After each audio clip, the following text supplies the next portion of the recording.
My name is Ray, and I can't sleep.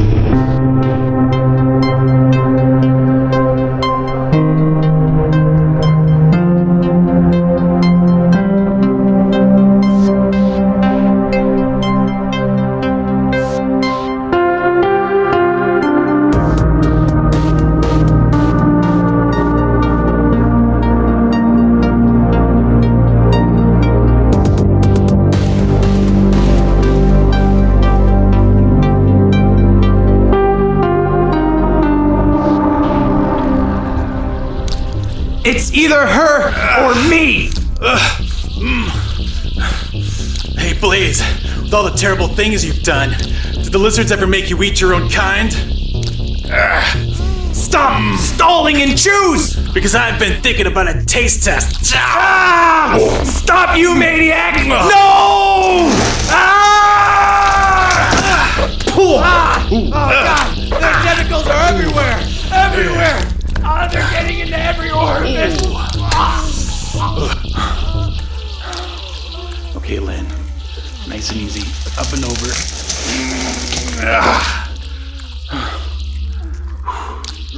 Oh, man. It's a good thing you're asleep. But you did just miss me heroically save your life. But that's okay. What happened? I discovered the best way to extinguish a blaze is with a massive reptilian human orgy. Oh, and I've got Lynn now. Let's get out of here. Looks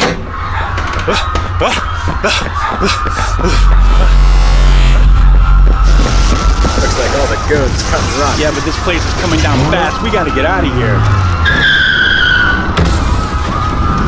Need a ride? Ian? Oh man, am I glad to see you. Oh, same here. In you go, Lynn. Did Pete make it out of there? Yeah, he was leading an entire mob of homeless people out of the observatory just before you guys. He was like a hobo Moses. Good. I can't believe you guys found me. I told you, when there's nothing left to believe in, believe in synth.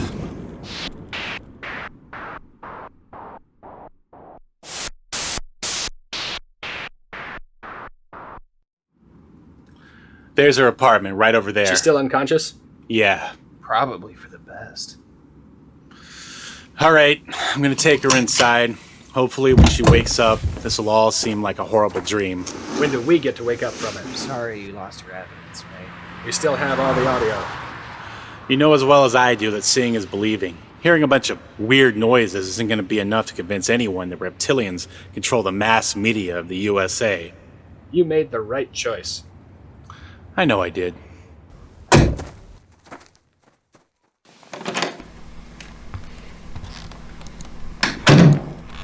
When is that? Oh. Who are you? Oh, my name's Ray.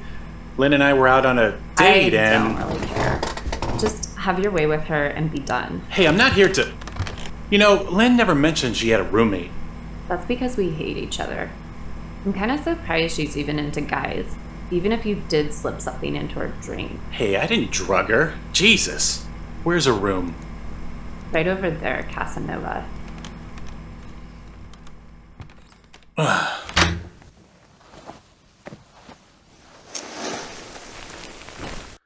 See you, Lynn.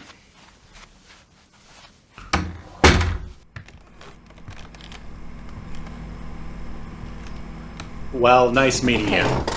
You know what would be hilarious? If we totally fucked. How bad would that piss off Lynn? Look, Miss... Shania. Shania. I've had a rough 2 days If you're having trouble getting it up, we could watch some porn. This is Lynn's computer. I can't really find any good stuff on here. Just some guy's junk and some clip from a low-budget sci-fi movie. But who would get off on that? Oh, wait a minute. This is Lynn's computer? Yeah. She keeps it out here because her room is too small. Let me see the clip. The guy's junk or the weird bug guy? The weird bug guy. Takes all kinds, I guess. Oh my holy shit, I can't believe it! What? What is it? I need a copy of this right now. Okay, but I'm not dressing up like this or anything. So did you have sex with her roommate? Of course not. Well, maybe later, but come on, man. Focus on the clip. Is this what I think it is?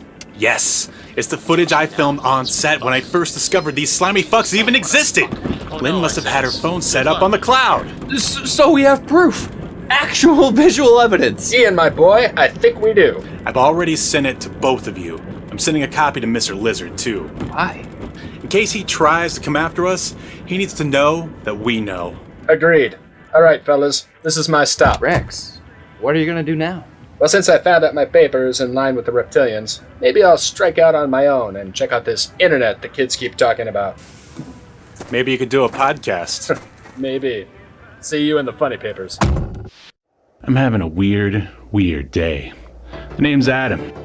Where I'm from, I'm known as the Zero Thief. Depending on who you ask, some might say I'm the best thief. But believe it or not, even the best screws up every once in a while, and that's what I did, and I had to make a fast getaway. I ended up crash landing on this bizarre planet. Turns out, I didn't get away fast enough. These winged freaks followed me here. It's just us here, Zero Thief, on this empty backwoods planet. So start talking, either to me or my blade. Okay, I do have something to tell you. It's about the planet. It's not that empty. Come on, man, I thought you were gonna die. Loose. Cut me loose. Behind you. Whoa! Thought I was done for. It was gonna be a light snack for a snarling creature, but then she showed up, riding on the back of one of those monsters like it was nothing. And with a wave of her hand, the other razor-toothed beast just stomped away. I'd never seen anyone like her before in my life. I thought I'd say something clever. Thanks, have you seen my ship? She gave me a look that said more than words ever could, because I think she was trying to read my mind or something. And from there, things just got even weirder. Escape to Earth. 36 pages of insane dinosaur action. Issue 1 available now at reptilianmedia.bigcartel.com.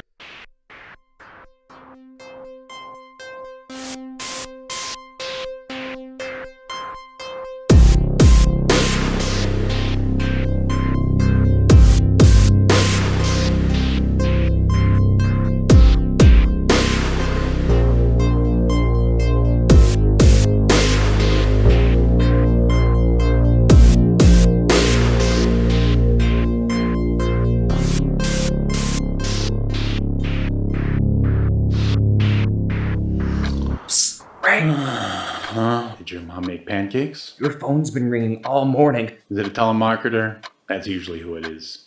Tell him to get a real job. It's Mr. Lizard. Are you serious? What the hell does he want? Only one way to find out. I'm already recording. Give me that. What do you want? Did you do something to Lynn? Because if you did... I'd like to take a meeting. You name the place. Why should I meet with you? I'd like to discuss your future. My future? How about your future? We have the video, and if you do anything to me or my friends... Yes, you'll release it, and that's precisely what I don't want. So, meet with me. Anywhere you want. No tricks, I assure you. It'll be worth your while. Fine. Santa Monica Pier, 1 p.m. And if you so much as breathe the wrong way... You'll release the video. See you there. You're actually going? Hell yeah. He can't do anything to us. If anything, I'll get a chance to rub it in his scaly green face. Oh, probably a free lunch. You are a petty man. Now get out of here. I need to stare at the void uninterrupted. This is my living room.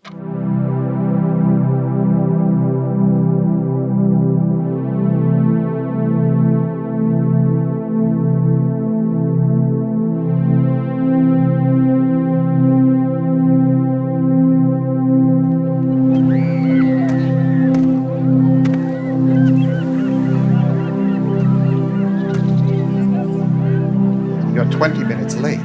If you got something everyone wants, you can show up whenever the hell you want. True. So what's this all about? Straight to business so fast. Can't we just enjoy the majesty of the sea? I didn't pick the pier so you and I could work on our tans. I remember when we first came here. The land was so empty, so pure. Just letting you know I'm recording this. It doesn't matter. Why? I'm planning on doing the old I'm going to resign routine that every CEO does when things go south. No, I won't be doing that. We have the video, and then there's all the audio on the podcast. People are already talking. They are. And that's okay. It is. Do you know what the two major exports of this country are? I'd say like death by bombs, aka the military, and I don't know, like corn or something. Right on the former, wrong on the latter. It's entertainment. More specifically, movies. Okay. Stories. Stories that we use to mold perception. Okay, why are you telling me this? Because you, too, are in possession of a story, Raymond.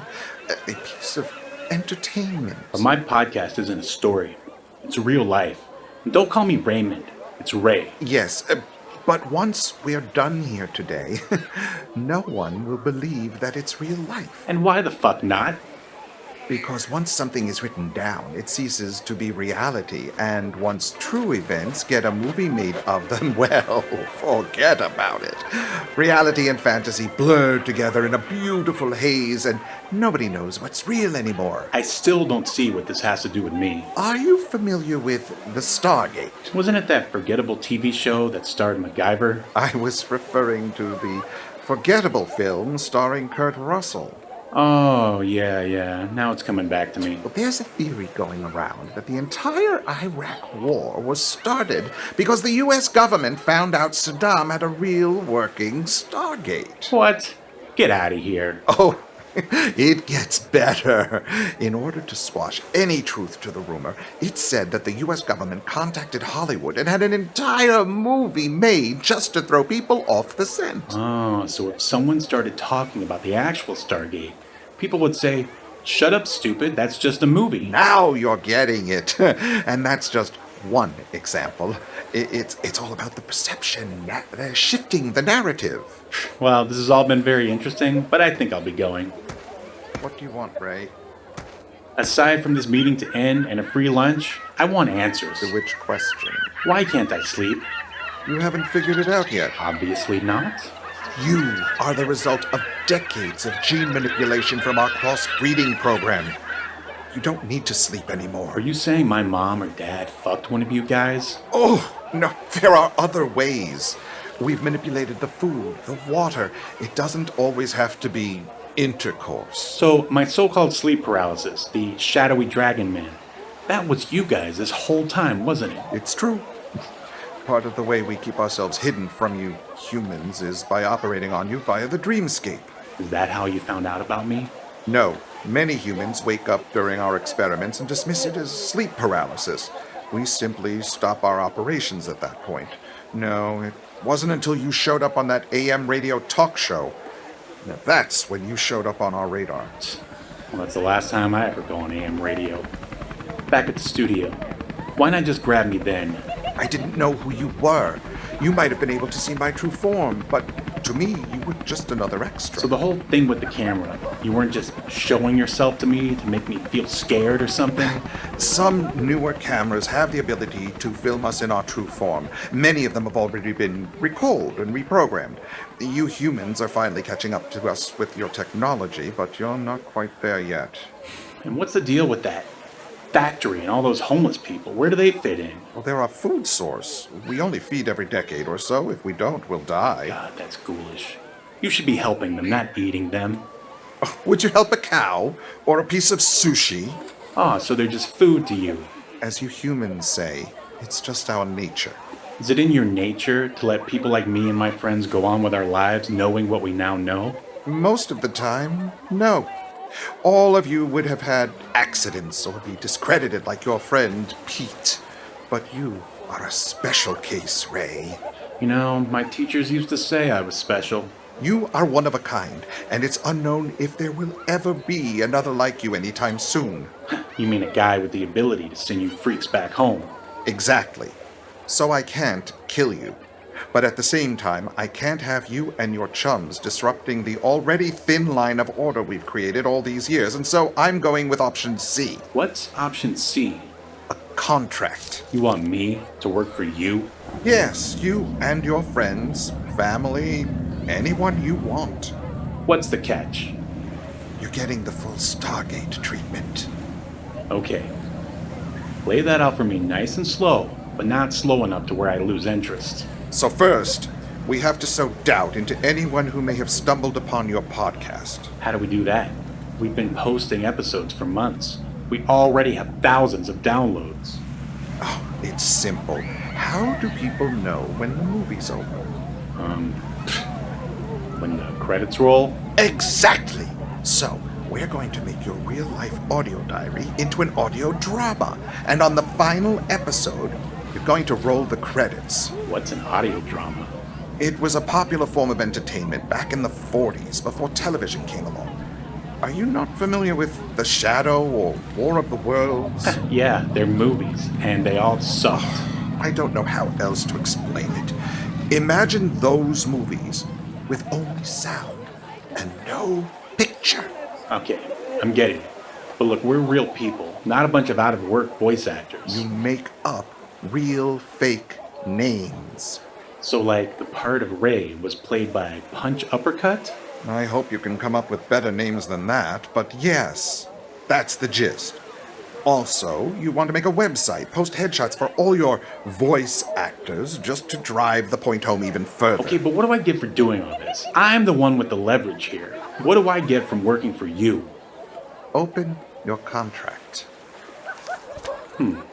Executive producer? Yep. Showrunner? Holy shit. I haven't seen this many zeros since my trip to Skid Row. How do you feel about audio dramas now? A little better, I guess. But what about the video? I'm not the least bit worried about it. Oh, you're not? Assuming we have a deal, you may keep it. You'd be foolish to make it go public because it would mean the end of the studio as well as your new project, and thus you'd be back to being a broke nobody again. I don't know. This is a lot to take in. I mean, I'd essentially be joining your evil organization. We're no more or less evil than any other corporation dominating the globe these days. Many of them aren't even run by reptilians. But you eat homeless people. Would it make you feel better if the studio made a donation to a homeless group? Yes. Yes, it fucking would. Everyone needs help these days, especially if it means escaping your human hot dog factory. Done. I will write it into your contract. Do we have a deal? I guess. One last question. What is my project? It's right there on the bottom of page 1. Sorry, I'm a slow reader. What? No way. Are you serious? I told you, you're getting the full Stargate treatment.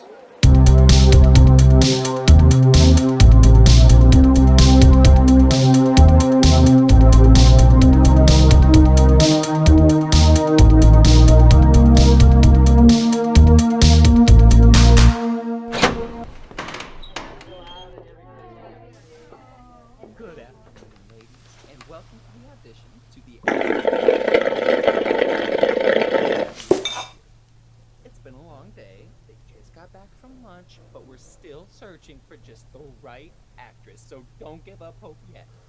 Just to let you know, the director is casting this part personally and will be in the room. He will be sitting with his back to you. Don't worry, he's done that for everything. Okay, we're gonna pick up here where we left off on my list. Can I please see Mrs. Lynn?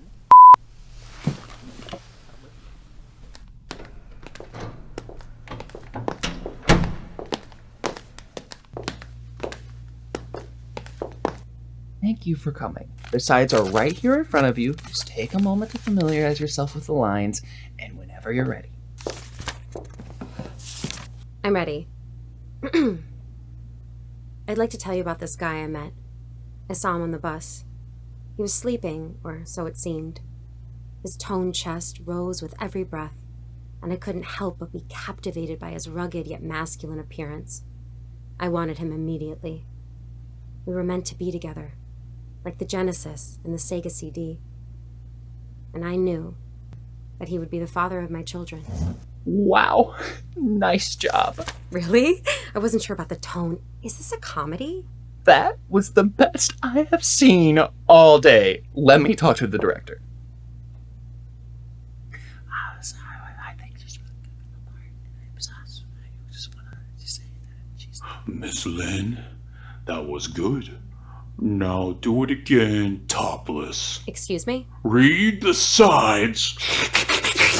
Topless. Thanks, but this isn't the project for me. Miss Lynn? Lynn, wait. Lynn, wait, hold on. Ray? Hold on. What the hell are you doing here? Is this some kind of ploy to look at naked women? No, wait. This is a real studio and you couldn't... Please, tell me what's going on here. Close the door, and I'll tell you. Have a seat, please. I recognize that voice. Ian, I presume? But I worked so hard on that. Nice to meet you, Lynn. We'll see. I'll decide after you tell me what's going on. What's going on is the studio bought the podcast. What? You just auditioned for Ray Can't Sleep, the TV show. Bullshit. Oh, I'm not done yet. Not only did you audition, but you also got the part of yourself. Ray, if this is another joke or gag for your podcast, I will slice you up with a goddamn katana. No joke. Ian, go tell the other actresses to go home. We found our Lynn. Sure.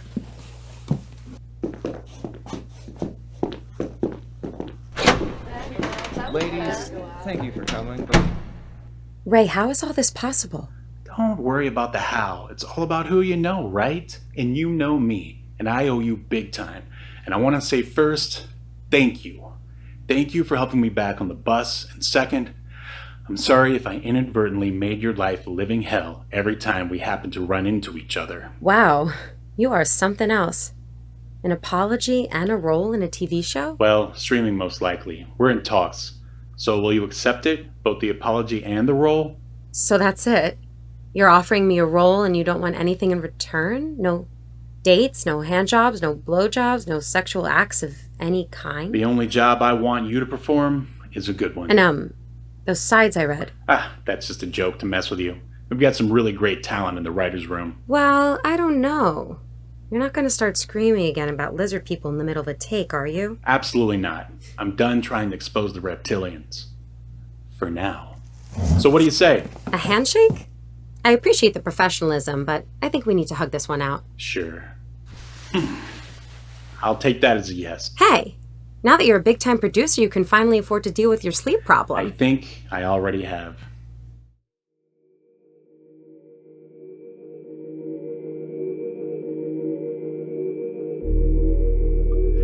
Personal note, after everything I went through, I still haven't been able to sleep.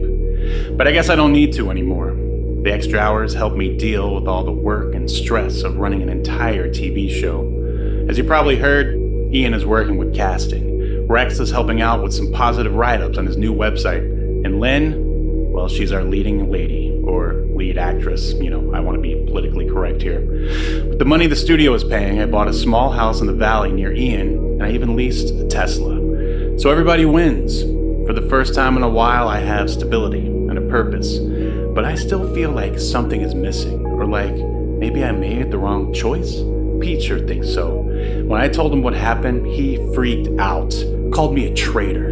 I recorded our conversation, but he demanded that I not play it and said I was no better than all the other reptilian sellouts. I even offered him a job, but he told me never to contact him again. Is he right? Am I a sellout? Should I have blown the lid off the longest running conspiracy of all time? What would that have done for me and my friends? I'd probably be dead, crushed to death in that massive human reptilian orgy like that douchebag Blaze, or ground up like all those hobos in the hot dog factory. I asked Mr. Lizard more questions about the reptilians. He just kept tapping his pen on that contract until I signed, which I did. Lynn asked me if all that stuff with the reptilian orgy in Griffith Observatory was real, if I had in fact saved her from going on a one-way trip to Tentacle Town. Well, to her, and anyone who questions the legitimacy of this podcast, me, Ray, of the Ray Can't Sleep podcast, have prepared this statement of my own free will. The podcast, Ray Can't Sleep, is a work of fiction. Names, characters, places, and incidents either are products of my imagination or are used fictitiously. Any resemblance to actual events or locales or persons, living or dead, is entirely coincidental. Well, having read that, I feel a little weird, but I just have to keep moving forward, another cog in the reptilian machine, and live my life the best way I can. Besides, it's easier to do damage from the inside of the system than from the outside. The reptilians may try to control us with subliminal messages in our media. Well, what do I have to say to that? Two can play that game. Stop talking into that thing and let's get synthy. Yeah, sounding pretty good. You just need some low end. Let's do it in 1, 2, 3, 4.